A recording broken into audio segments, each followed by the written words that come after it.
Devan is back. He's been everywhere. Been following him on Instagram. He is back. Your latest trip was to Peru.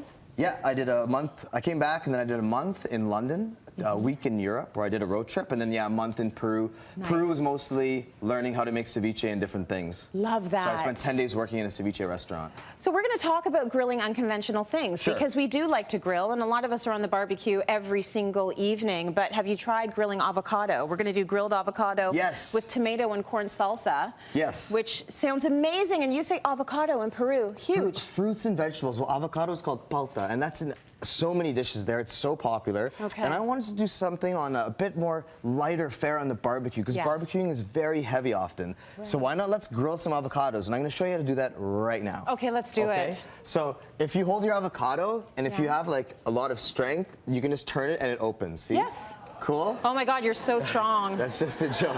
Don't try that at home, okay?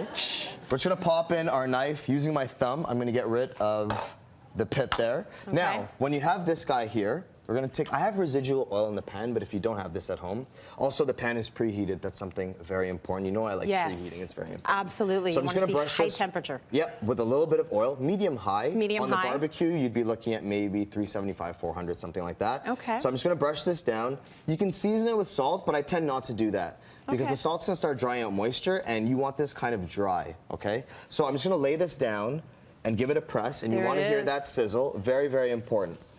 This goes down like this, and we're not going to touch this for a long time. A long time? Because I want color. Okay. Another good thing to remember is when you're using an avocado and you're grilling it, do you think you want a harder one or a softer one? Harder.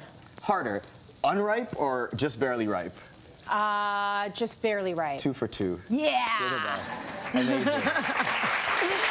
Awesome. So, I'm getting better at guessing. That's what's happening. So we're going to work on how I put together this salsa. Okay. I've covered so much produce. A lot of this, not a lot of this, but some of it came from my garden, the fresh herbs and the fresh tomatoes. That's lovely. So some of the stuff that we're using has come from my garden. So what I do is, you always want to cut things flesh side up, right? So this is just green tomato. Yep. So I'm just going to chop this up nicely.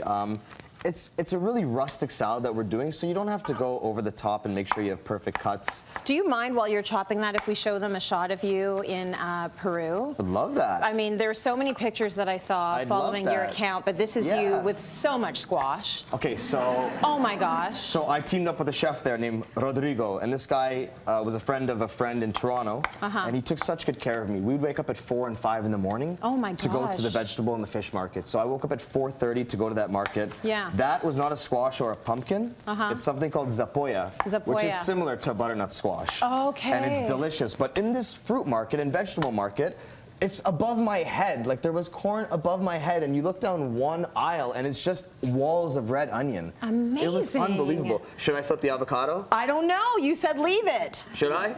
Okay, flip it. I'm not flipping it. Oh, never mind.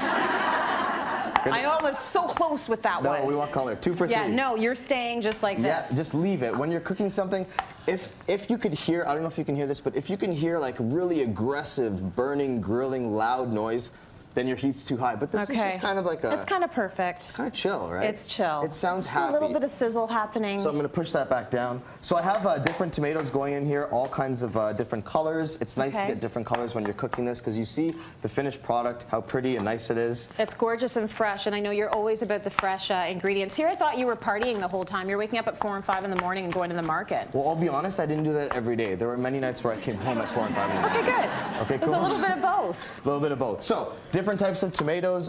If you don't grow these in your backyard, you have 2 options. You go to the grocery store, or you come to my house. We have different colors here. So I'm going to add in some corn. Again, corn, there's about hundreds of varieties in Peru. Did you know in Peru, 4,000 types of potatoes? Oh.